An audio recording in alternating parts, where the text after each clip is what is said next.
میں ٹھیک ہو گیا، چائے ٹھنڈی ہو گئی، پانی گرم ہو گئی، اس کے 2 بچے ہو گئے۔ ایسے جملے ہم روز بولتے یا سنتے ہیں۔ ان جملوں کے لیے انگلش کا یہ اسٹرکچر یوز ہوتا ہے: subject plus got plus other words. آگے ڈیٹیل سے سمجھاتا ہوں مثالوں سے۔ Let's see some example for better understanding. میں ٹھیک ہو گیا ڈیلی روٹین کا کامن سینٹینس ہے جو ہم ضرور بولتے یا سنتے ہیں۔ میں ٹھیک ہو گیا، I got well, I got well. چائے ٹھنڈی ہو گئی، the tea got cold, the tea got cold.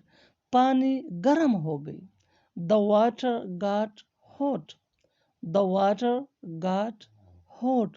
اس کے 2 بچے ہو گئے، he got 2 children, he got 2 children. اور آخر میں یہ سینٹینس آپ کے لیے کامن سیشن میں اس کا جواب ضرور دینا: کھانا ہو گیا، یعنی کھانا تیار ہو گیا۔ Subscribe to English PS for more advanced English sentence structure. Thanks, Manana.